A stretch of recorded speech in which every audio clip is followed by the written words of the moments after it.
Yes, I hope everyone can hear me well. Let me start the presentation. Hopefully you're all able to see. First of all, thank you, Patrick, for the introduction.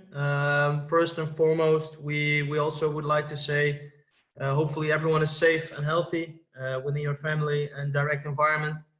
So welcome to all of you, and in particular STATSports for having us. We love the opportunity to connect with other practitioners and share some insights of our workflow. So hopefully you will find it of any interest. Before we start, we would love to be in touch with other clubs, federations, professionals, everyone after the presentation, so we can discuss the matter more in depth. Feedback is always welcome as we're trying to improve ourselves. So hope you enjoy, and let's start. So this is just a short overview of what we will discuss today. We will start with a brief background for myself, and I will present the club's vision, mission, and goals, but also from our performance department. Then I'll briefly introduce you guys to our organizational structure within the performance department and how we try to be progressive before we go into the monitoring process, where we trying to predict our data instead of only describe them, how we program the workload for our players. We'll have a look towards our future directions and briefly address the current situation we're all in now, the uncertain waters with the COVID-19 present. And then finally, we'll conclude with some key take-home messages and the Q&A. So at first, Patrick already introduced me, so I'll try to keep this one short. After completing my Bachelor of Education as a physical education teacher, I've obtained both my BSc and MSc from the Catholic University at Leuven in Belgium. During this time, I was also able to join the coaching course to get both my UEFA B and A Elite Youth licenses. And in my final year, I had the opportunity to do my professional internship abroad in my home country. So I went to The Hague to join the first team performance staff of ADO Den Haag, where I made my debut in professional football. I've conducted a research over there, which covered first and foremost the use of relative speed zones to accurately monitor the individual performance during match play, and second, the influence of adding the offside rule in small-sided games on both internal and external load. And this latter subject will come back again during the presentation. So as you might see, after finishing my master's degree, there's a one-year gap in between jobs or clubs. During this time, I've contacted my old amateur club to help them build their physical roadmap for the academy and assisted them with return to play processes within the first team. I just wanted to be involved in football and work with people and players to see how they responded to my training sessions. So this is one of the key take-home messages which I want to give you beforehand. If you might be in the same sort of position, keep investing in yourself, grab every opportunity, be surrounded by people who help develop yourself, no matter what the level. All right. At first, after that, I joined FC Utrecht. We believe at the club that one of the key differentiators for success is to set a vision. And that vision has to come from top management, which is shared throughout the entire club. So the whole team, support staff, coaches, and the athletes. We feel that we have a strong commitment to the city and the people we live there. We're based basically in the heart of the country, and we have an important social position, which we also find very important. So we may be hard and professional, but always from a big heart. So FC Utrecht has the reputation of being a real people's club, which came to 4 different vision statements. Since the 2015-16 season, we've been ranked 5th or even 4th in the league. So we want to structurally compete and belong to the top 5 or even top 4 of the league. We want to reach for European playoffs or directly qualify ourselves for the group stage. If not, we want to survive the qualifier stages in the beginning of the season and reach for the main tournament. And all of this being done with 8 homegrown players within the first team, in which 4 of them are in the starting 11. So again, keep the connection with the people and the region we're playing for. Then, if we take the step to our performance department, the title of this presentation is our vision statement, how to build Holland's most progressive and innovative performance program. We're not the club with the biggest budget, so in order to contribute to the club's vision, we might need to do things a little different. And based on this, we've set some mission statements. So at first, create a central system of record. We've had several sources of truth for all of our relevant data. So at first, we try to facilitate and centralize all player data. And depending on the man or women power in your staff, a monitoring platform can assist to make this process more efficient. And we use Kidman Labs for this reason, which has an API with the STATSports system. Secondly, provide an objective view on players that will deliver in-game success. We've experienced multiple difficulties in highlighting physical output from games to the coaches with context and meaning. And secondly, influencing coaches' decision with regards to return to play for specific players. So therefore, we try to create friendly match reports for coaches, detailing physical output with context of the game, including game-by-game comparison and positional comparisons. So we use the data to help them educate to optimize return to play for specific players. And this is a topic which I will come back to later in the presentation. Third, we want to systemize talent development. In the beginning, there was no clear talent ID process or map of what makes a first team player of FC Utrecht. So to develop a robust talent identification process, we try to build data maps with all information in there, what has to be a first team player. So provide an objective plan for maximizing talent development.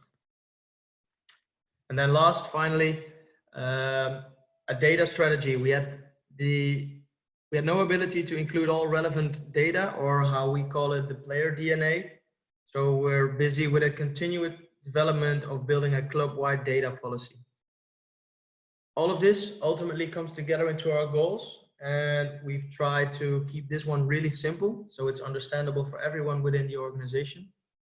At first, we want high player availability so that they're ready to perform. And secondly, we want robust players, robust to injuries, so they can meet and exceed our demands. Then, if we jump over to the organization of our performance department, this slide will present you with a concept version of how our organization will look like in the upcoming season. So you kind of have a first glimpse on this subject. We based our structure on the model proposed by Boekhuis and Caronen in a study. It looks like this. And if you can see the next picture, this is our structure we have in mind for our performance department. So based on your level 1, 2, 3, or 4, you're managing at least 2 departments or don't have a management role. But how does this look like when we operate day to day? If you take a look at this picture, again, from the same study I just referred, each role has its own responsibilities within daily operations, management of daily operations, and even strategic planning. So more the long-term process. So if we take a look at our head of performance, for instance, you can see the yellow bar, which covers all 3 layers are surrounding the player. So we have daily operations, management, and strategic. So he or she is involved in all kinds of processes in these 3 levels. But if we take a look at the sports scientist, for example, he's involved in the daily operations, but he doesn't aid directly in strategic planning. So how are we trying to be progressive and innovative then? Overall, we try to separate the controllable from the uncontrollable. So focus only on what you can affect, such as the environment, the structure of communication, player and staff buy-in, but also the consistent application of your philosophy. So we believe that consistency in execution will afford you with more opportunities to be successful. So practice what you preach is one of our main focuses. So at first, communication, soft skills, you need to know your players. Success comes more from just collecting and measuring data. It comes from combining the numbers with human information you have. This helps to create a more informed decision-making process. And no matter how much the data tells us, we never lose the human aspect out of sight. And just a tip, Conscious Coaching by Brett Bartholomew is an excellent read just to learn how to use those soft skills. Look the player in the eye, just ask him, how are you today? In the end, they're all people as well. They have different needs, wants, and emotions or feelings. So a must read if you ask me, if you not already have. Secondly, what happened? How can we make it happen? From descriptive to prescriptive use of data. And I will come back to this in the next couple of slides, which is the main topic for today. Then we have hybrid roles with gray roles. So we constantly overlap between practitioners. We try to surround our players with different members of the performance staff at various occasions. And this can be done based on their personalities. We do a personnel identity test for every player and staff member at FC Utrecht, based on their preferences, or maybe even situational. We got a good cop, bad cop policy. Sometimes players need a bad cop, sometimes they need a good cop. So at every moment, players should have had the feeling that someone is present to assist them in what they're doing. And not to say that we're not trying to educate our players, but we all practice what we preach and try to lead by example. So if we progress weekly or monthly performance meetings, we focus on innovation and personal development. Even during these times, we have weekly scheduled performance meetings in which we discuss things that are on the table together. And one thing to mention is that we discuss innovations together all the way up to the technical board, which might be of value to us. You can think of creative ways to promote recovery, or use switch brain training for our players to keep them cognitive ready when we hopefully can restart the season. And then last, the numbers game. The coaching staff wants numbers, but we as a performance staff also want number. So if we reach the topic planning of workload, we use physiology rather than player availability. So with this being said, we can jump towards the main topics of the presentation. The monitoring process, already discussed within our goals. We want to enhance competition readiness and reduce the risk of injury. So we utilize the data to assist in describing and evaluating our training program and see if we accomplish our goals. However, if we want to increase the impact of data, it's important to plan and adjust future training instead of just describing what happened. But let's start at the bottom with the beginning to describe our data. So what happened? That's the first question. First, we selected our metrics based on the KPIs to systemize our data collection. And to answer the question, what happened? We utilized this model from Implizzeri and colleagues as a theoretical framework. This one was recently renewed, so I'm gonna move over to the renewed version of the model. The external training load is modified through three sources of information: organization, quality, and quantity. The quantity of training is the mode or what type of training we give to our players. The quantity refers to the frequency, and the organization is how we organize our sessions. So this will result in an internal training load, which may vary between players.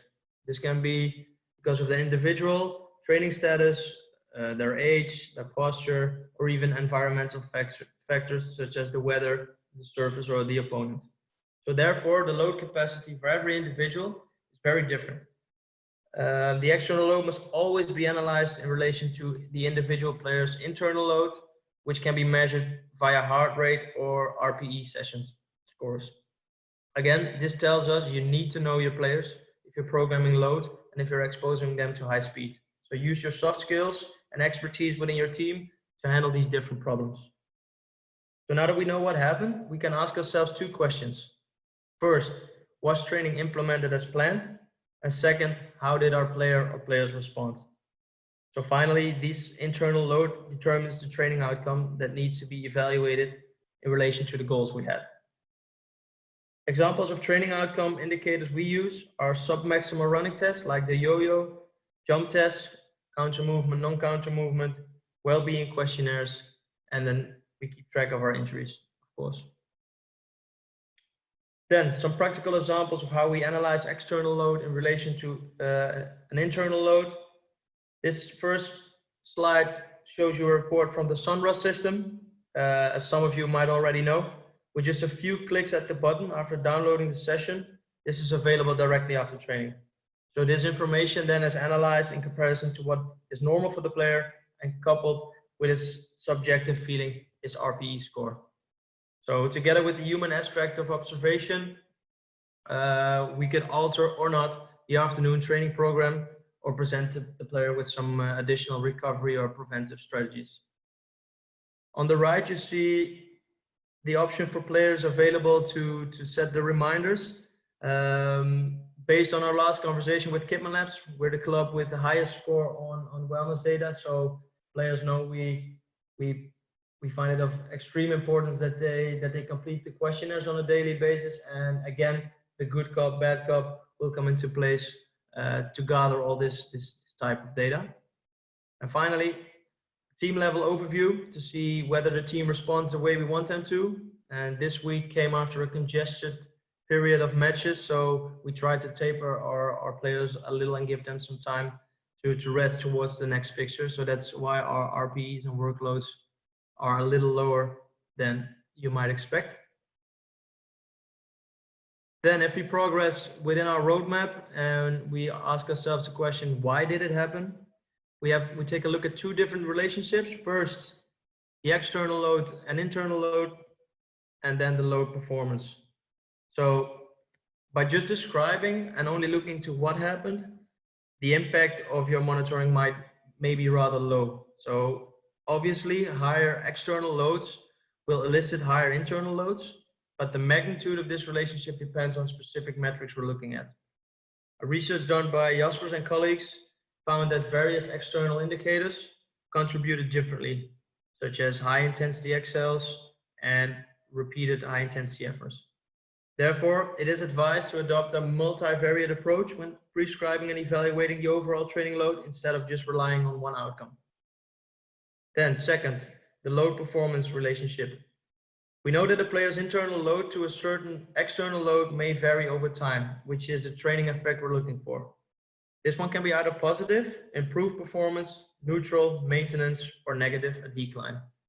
This outcome is the result of a net balance between two opposing components, which is the fitness and the fatigue, which you can see in this model. These two components need to be balanced and adequately to optimize the performance on a given point. So the fatigue will dissipate at a faster rate than the fitness, and within the square you can see the level of preparedness for a player. So just after a training stimulus, the fitness decreases because of the increase in fatigue, but eventually the fatigue will go away and the fitness level will be elevated. So this gives us a useful estimation of the load performance relationship, but it's not capable to determine the current status or predict future performance. So therefore we use, like I just previously mentioned, different standardized fitness and fatigue tests. So just to give you an example, we use the counter movement, a highly explosive movement, on a match day +2, in which we know is the day with the highest neuromuscular fatigue. So based on previous tests, this tells us if the player is ready to train and perform again. What will happen? How can we make it happen? I will try to show you how we tackle these questions in the remainder of the webinar. Over here, what you can see is a practical example of how we monitor the fitness fatigue of our players. So the delayed effect of fatigue from a training session using a traffic light model, which is really easy to understand for coaches and players.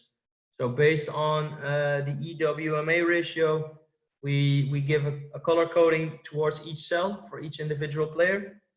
And we find it that the EWMA is more sensitive compared to rolling averages. They consider the relationship between load and injury as linear, and therefore consider all workload in a given time frame considered equal when it is not. So what we can see here, if you just take a look at March 12th, there we see one player reaches for a 2:09 red day on very high intensity running in this case, which has an effect on his upcoming days as well. So we know that this player is not to say at risk immediately, but we need to be aware of him to be fatigued on his high speed exposure. If we then go over to our predictive side of the data, so now we know what happened and why it did happen. So now we want to answer the question, what will happen? So in this file, you will see a general overview per player. On the left, you can see if he's had an injury or an illness in the current week or the 1 week before.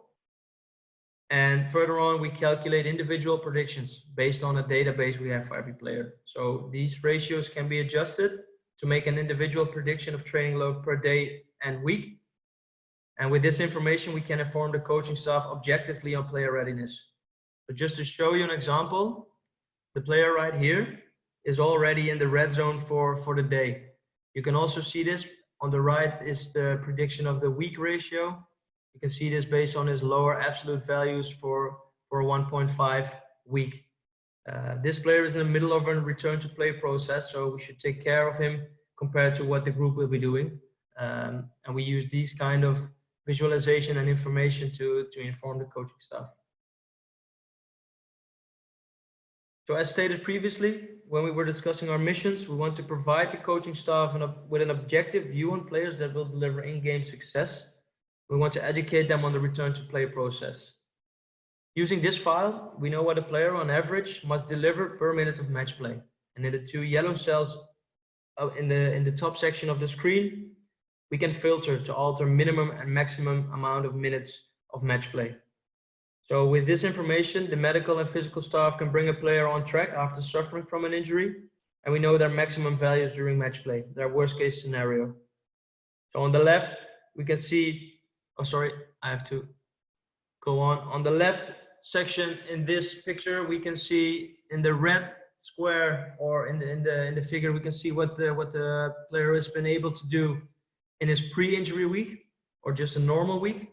And then in the blue, it's his current week. So we can see how far they're off from a normal pre-injury week and what aspects of the game need to be trained before he's ready to fully integrate.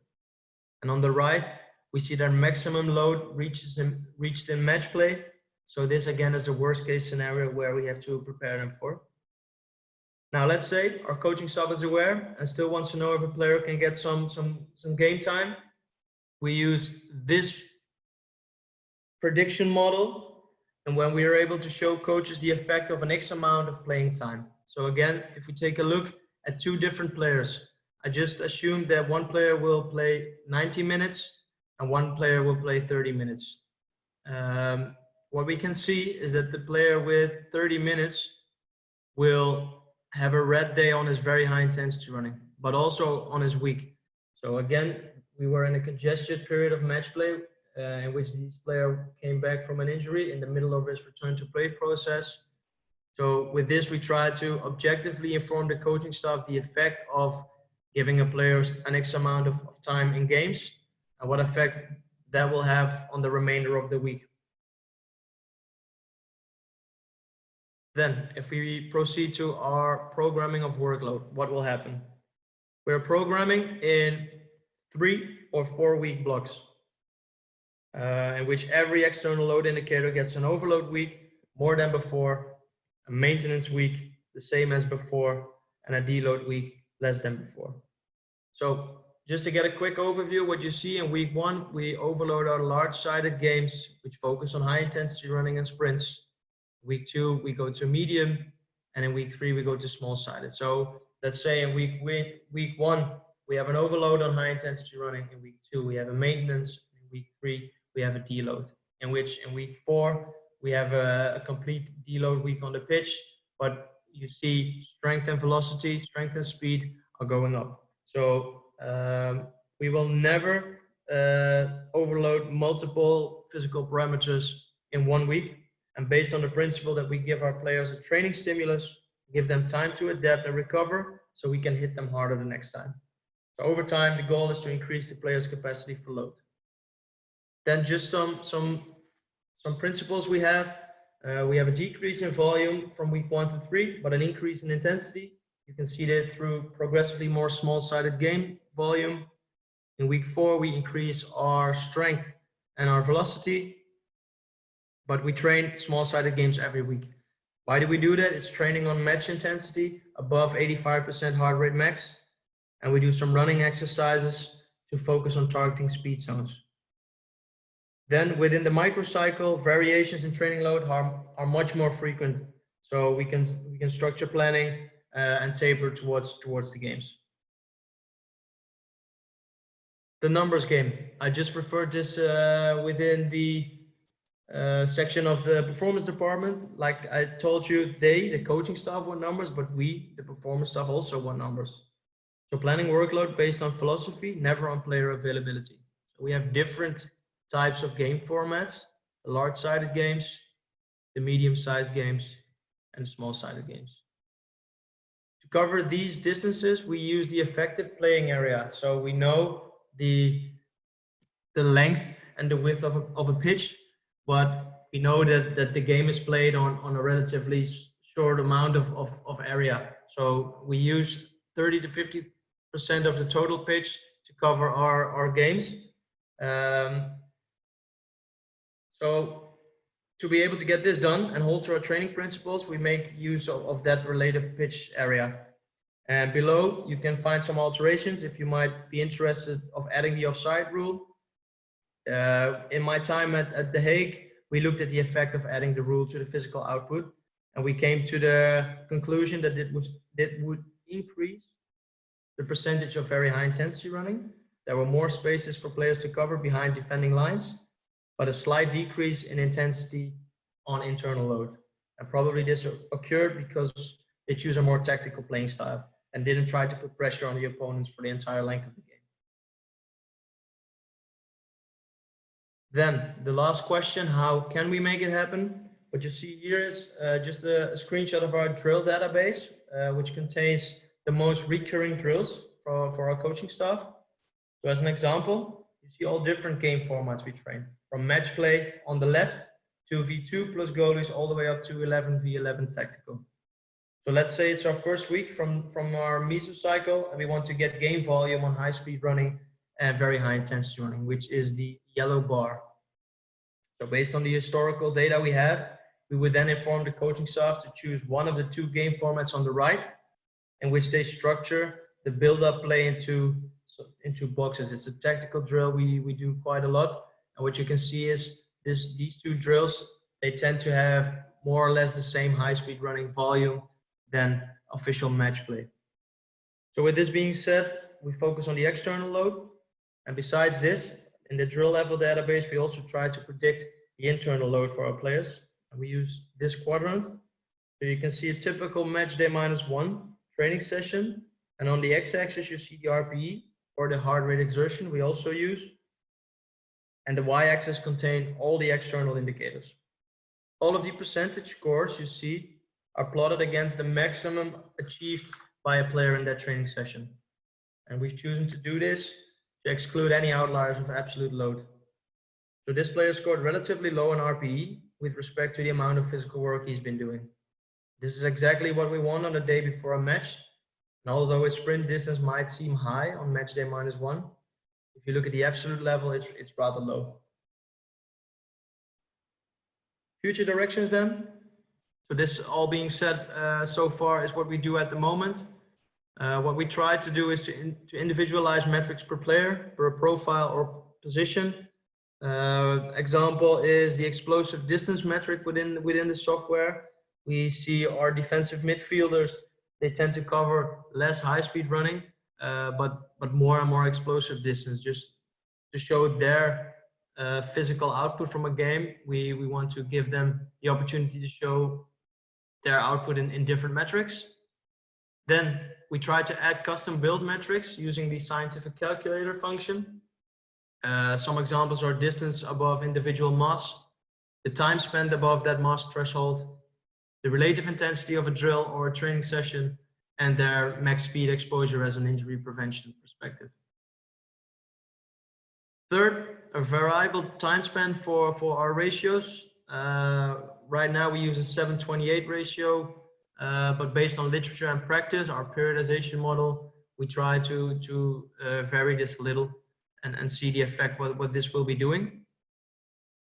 Then to bridge the gap between the tactical stuff and the performance stuff is there to link the max intensity periods to the physical output and video content and event data from our video analyst. Integrate the drill database into Kipman Labs and make use of multi-mechanical models.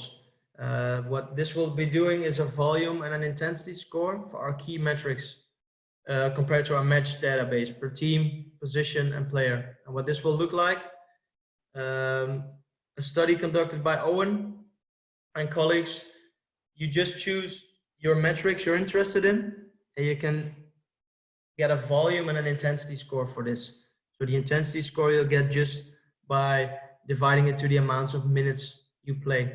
And the practical view will look like this.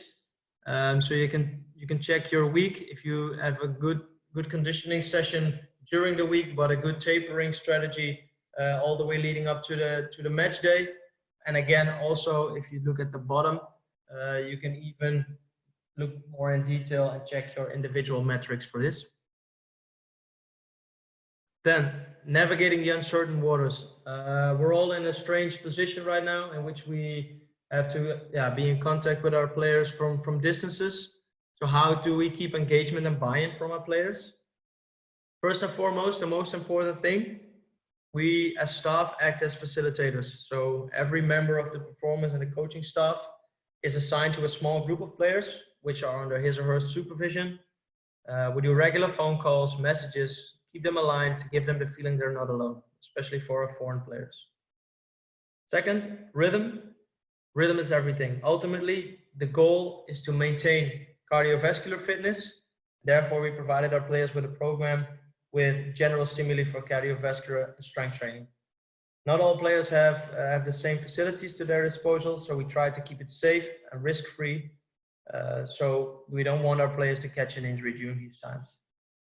So therefore, we use this period as a sort of off-season to get a conditional base with a regular periodized rhythm. So like always, the program follows an undulating pattern where peak loads are scheduled on normal conditioning type days, -4, and match days.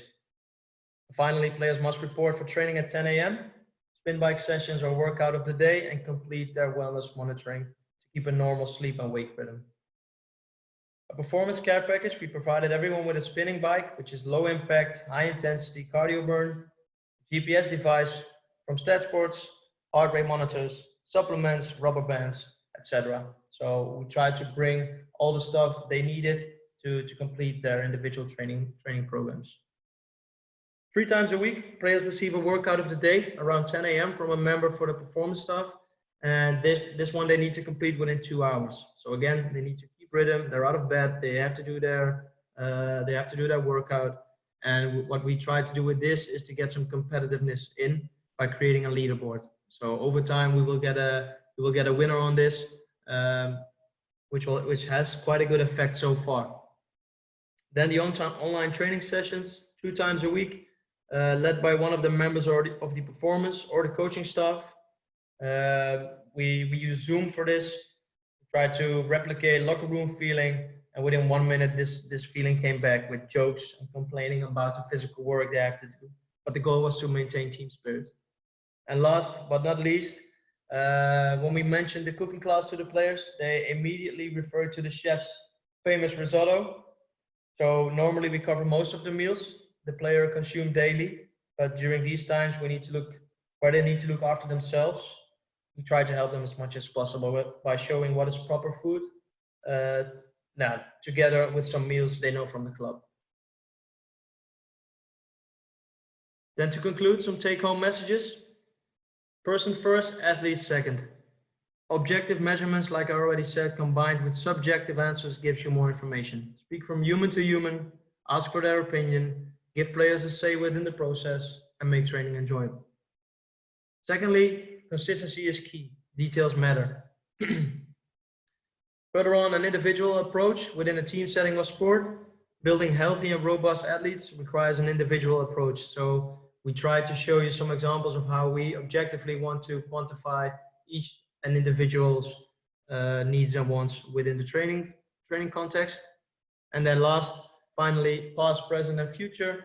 Properly developing your athletes requires you to look at the past, present, and future load. So again, going from descriptive to prescriptive use of data. Thank you all for listening. If there's any questions or feedback, just let me know. These are the references I've used to get this presentation up and running. And if you want to be in touch, you can reach me by email or LinkedIn.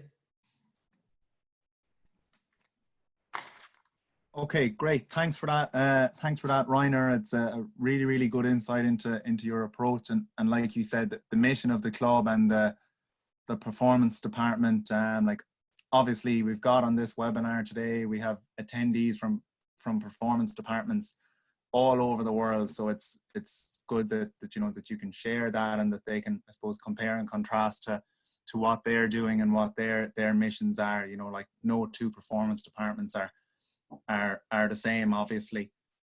We have got a lot of questions coming in through the Q&A box for you, Reiner. So for those of you attending, please remember that during these presentations you can submit a question anonymously or with your own name, and please remember to put in as much detail as you can. So Reiner, the first question for you then is what ways would you hold players accountable in answering those questionnaires that you mentioned, or is this just down to the culture of the club? At first, we try to educate them on what importance we place on the information they provide us. In the end, it's for their own sake and for their own development. We try to give this information back to the players as well. So that's the most important thing, to get the players up and running, that they know what we feel they need, but we need their opinion for that. So they need to be able to have their saying within the program, not to say that they determine what we're going to do.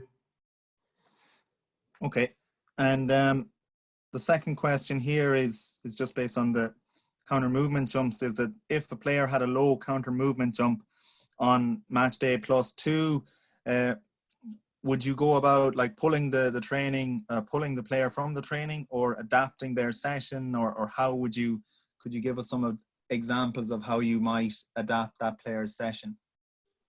Yeah, it depends on the situation we're in. Most of the time it's adapting the load for that particular player. So if we see a decrease in counter movement performance compared to normal, and we know what the coaching staff is wanting to do on that particular day, we try to alter the load for that player, because together with his physical load from the match he played, the amount of minutes he played, and the profile he has, and the position he has within the training, at first we alter the training load for him. Okay. And then the last question then is have you ever noticed a correlation between specific sessions or schedules and player injuries? Yeah, what we did find is that spikes in load ultimately, as everyone knows, gives you a higher incidence of injuries sometimes. So we try to adapt from this to get that deload week in. So that's why I told a 3 or a 4 week block of training, in which we try to not overload the same amount of physical metrics day to day or week to week. But a direct correlation, no, but yeah, we do take a look at this every day. Okay, well, listen, Reiner, thanks a million for coming on and for sharing so much about what you guys are doing, and best of luck with the rest of the season, and of course the cup final when things get back to normal. Yeah, hopefully. Thank you very much.